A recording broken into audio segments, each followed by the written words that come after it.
इस संसार में हर इंसान सुख और दुख के चक्र से गुजरता है। किसी के लिए यह जीवन का स्वाभाविक हिस्सा है, तो किसी के लिए यह पहाड़ जैसा भारी। लेकिन क्या आपने कभी सोचा है कि इस संसार का सबसे बड़ा दुख क्या है? यह कहानी गौतम बुद्ध के जीवन से ली गई है, जिसमें उन्होंने अपने सरल परंतु गहरे ज्ञान से न केवल एक महिला के जीवन को बदला, बल्कि पूरे समाज को एक अनमोल शिक्षा दी। गौतम बुद्ध अपने शिष्यों के साथ एक गांव में पहुंचे। गांव के लोग उनके आगमन से बहुत उत्साहित थे। बुद्ध जहां भी जाते, लोग उनके चारों ओर इकट्ठा हो जाते और अपनी समस्याओं का समाधान पूछते। उनकी शिक्षाएं सीधे लोगों के दिलों तक पहुंचतीं और उन्हें नई राह दिखातीं। एक दिन गांव की सभा के बीच एक महिला रोते हुए बुद्ध के पास आई। उसका चेहरा आंसुओं से भीगा हुआ था और उसकी आंखों में गहरा दर्द था। उसकी चाल से ऐसा लग रहा था जैसे वह जीवन के बोझ तले दब गई हो। महिला ने रोते हुए कहा, भगवान, मैं बहुत दुखी हूं। मेरा इकलौता बेटा कुछ दिनों पहले एक गंभीर बीमारी से मर गया। वह मेरी जिंदगी का एकमात्र सहारा था। उसके बिना मैं जी नहीं सकती। मेरी दुनिया खत्म हो गई है। कृपया मुझे इस दर्द से छुटकारा दिलाएं। बुद्ध ने उसकी बात बड़े ध्यान से सुनी। उन्होंने कुछ पल चुप रहकर सोचा और फिर बहुत ही शांत स्वर में कहा, मैं तुम्हारे दुख को समझता हूँ। यह दुख वास्तव में बहुत गहरा है, लेकिन मैं तुम्हारी मदद कर सकता हूँ अगर तुम मेरे लिए एक काम कर सको। महिला ने तुरंत कहा, मैं कुछ भी करने के लिए तैयार हूं, बस मेरे बेटे को वापस ला दीजिए। बुद्ध ने मुस्कुराते हुए कहा, मैं तुम्हारे बेटे को वापस लाने का उपाय करूंगा, लेकिन उससे पहले तुम्हें मुझे इस गांव से एक ऐसा घर ढूंढ कर लाना होगा जहां कभी कोई दुख ना हुआ हो। उस घर से मुझे एक मुट्ठी चावल लेकर आना। महिला को यह सुनकर थोड़ी राहत महसूस हुई। उसे लगा कि शायद बुद्ध का यह उपाय उसके बेटे को वापस ला सके। वह पूरे उत्साह के साथ उस गांव में घर घर जाने लगी। पहला घर। महिला ने सबसे पहले गांव के एक बड़े घर का दरवाजा खटखटाया। घर के लोग उसे देखकर मुस्कुराए और पूछा, तुम इतनी परेशान क्यों हो? महिला ने कहा, क्या इस घर में कभी कोई दुख नहीं हुआ? अगर ऐसा है तो कृपया मुझे इस घर से एक मुट्ठी चावल दे दीजिए। घर की महिला ने गंभीर स्वर में उत्तर दिया, दुख तो हमारे घर में भी है। हमने पिछले साल अपने पिता को खो दिया। यह दुख अभी भी हमारे दिल में है। महिला निराश होकर अगले घर की ओर बढ़ी। दूसरा घर। दूसरे घर पर उसने वही सवाल पूछा। घर के मालिक ने कहा, हमारे बेटे का हाल ही में एक हादसे में निधन हो गया। हमारा परिवार आज भी उस दुख से उबर नहीं पाया है। महिला ने वहां से भी खाली हाथ लौटना पड़ा। तीसरा घर और अन्य। महिला ने पूरे गांव में घर घर जाकर पूछा, लेकिन उसे ऐसा एक भी घर नहीं मिला जहां कोई दुख न हुआ हो। हर घर में किसी न किसी ने अपनों को खोया था। कोई गरीबी से जूझ रहा था तो कोई बीमारियों से। हर घर के अपने संघर्ष और अपने दुख थे। महिला थककर और निराश होकर बुद्ध के पास वापस आई। महिला ने बुद्ध से कहा, भगवान, मैं ऐसा घर नहीं ढूंढ सकी जहां कोई दुख न हुआ हो। हर घर में किसी न किसी ने किसी को खोया है या किसी न किसी समस्या का सामना किया है। बुद्ध ने मुस्कुराते हुए कहा, यही इस संसार का सबसे बड़ा सत्य है। दुख से कोई भी अछूता नहीं है। जन्म, मरण और वियोग का दुख हर इंसान को सहना पड़ता है, लेकिन असली बुद्धिमानी इसमें है कि हम अपने दुखों को कैसे स्वीकार करते हैं और उनसे कैसे आगे बढ़ते हैं। उन्होंने आगे कहा, दुख जीवन का हिस्सा है। इसे समझो और इसे स्वीकार करो। जब तुम यह जान जाओगी कि दुख सिर्फ तुम्हारा नहीं है, बल्कि हर किसी का हिस्सा है, तब तुम्हारा मन हल्का हो जाएगा। दुख को बांटने से करुणा पैदा होती है और यही करुणा शांति का मार्ग दिखाती है।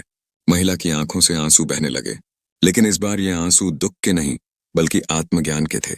उसने महसूस किया कि उसका दुख अकेला नहीं है। हर किसी के जीवन में कुछ न कुछ कठिनाई होती है। उसने अपने मन में दृढ़ निश्चय किया कि वह अब अपने दुख को जीवन का अंत नहीं, बल्कि एक नई शुरुआत मानेगी।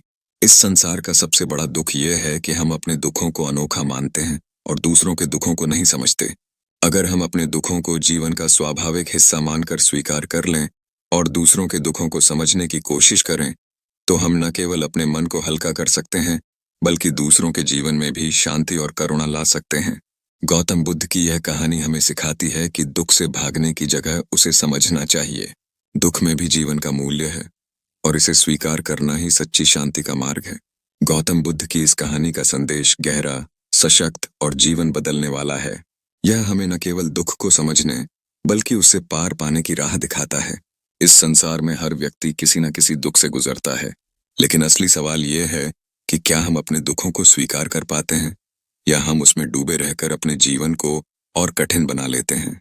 इस कहानी के माध्यम से बुद्ध हमें सिखाते हैं कि दुख से बचने का कोई रास्ता नहीं है, लेकिन उसे समझने और स्वीकार करने का साहस हमारे भीतर होना चाहिए।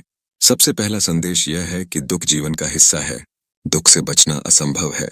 जन्म, मरण, वियोग और परिवर्तन, ये सभी जीवन के अनिवार्य सत्य हैं। हर इंसान को किसी न किसी रूप में इनसे गुजरना पड़ता है। जब हम ये समझ जाते हैं कि दुख सिर्फ हमारा नहीं, बल्कि हर व्यक्ति का हिस्सा है, तब हमारा मन शांत होने लगता है।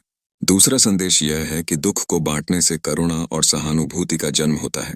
जब महिला ने गांव के हर घर का दरवाजा खटखटाया, तो उसने देखा कि हर घर में किसी न किसी ने अपनों को खोया है। हर इंसान के पास अपनी एक कहानी है, अपना एक संघर्ष है। यह जानने के बाद उसने महसूस किया कि वह अकेली नहीं है। दुख को बांटने से हमें एहसास होता है कि हम दूसरों के साथ जुड़े हुए हैं। तीसरा संदेश यह है कि दुख को स्वीकार करना ही सच्ची शांति का पहला कदम है। जब हम अपने दुख को पहचानते हैं और उसे जीवन का हिस्सा मान लेते हैं, तभी हम उससे पार पाने की कोशिश कर सकते हैं। दुख से भागना या उसे नकारना हमें और ज्यादा पीड़ा में डालता है। चौथा संदेश यह है कि दुख हमें मजबूत बनाता है। जीवन के संघर्ष और कठिनाइयां ही हमें अपने अंदर छिपी ताकत का एहसास कराती हैं। जब महिला ने दूसरों के दुखों को देखा, तो उसने यह समझा कि उसकी स्थिति चाहे कितनी भी खराब हो, लेकिन वह अपने दुख से ऊपर उठ सकती है। दुख को समझना और उससे सीखना ही जीवन को सशक्त बनाता है। पांचवां संदेश यह है कि हमारा नजरिया ही हमारे दुखों को बदल सकता है। बुद्ध ने महिला को एक ऐसी दृष्टि दी जिससे उसने अपने दुख को एक अलग नजरिए से देखा। पहले वह अपने बेटे की मौत को अपने जीवन का अंत मान रही थी, लेकिन अब वह जान गई कि जीवन में उसे अपनी जिम्मेदारी निभानी है। छठा संदेश यह है कि दुख से करुणा और परोपकार की भावना जागती है। जब हम समझते हैं कि हम अकेले नहीं हैं, तो हम दूसरों के लिए संवेदनशील बनते हैं। हम दूसरों की मदद करने और उनके दुखों को कम करने की कोशिश करते हैं। यही करुणा मानवता की सबसे बड़ी शक्ति है। सातवां संदेश यह है कि जीवन क्षणभंगुर है। इस दुनिया में कुछ भी स्थायी नहीं है, न खुशी न दुख। यह सत्य हमें सिखाता है कि हमें अपने जीवन के हर पल को पूरी तरह जीना चाहिए। आठवां संदेश यह है कि दुख और सुख एक ही सिक्के के दो पहलू हैं। जब तक हम दुख को समझते नहीं, हम सुख का सही मूल्य नहीं समझ सकते। दुख हमें सिखाता है कि जीवन की छोटी छोटी खुशियों को कैसे सराहना चाहिए। नौवां संदेश यह है कि सच्चा समाधान भीतर से आता है। बाहर की दुनिया में समाधान खोजने की बजाय हमें अपने भीतर झांकना चाहिए। बुद्ध हमें यह सिखाते हैं कि आत्मज्ञान और आत्म स्वीकृति ही जीवन की सबसे बड़ी कुंजी है।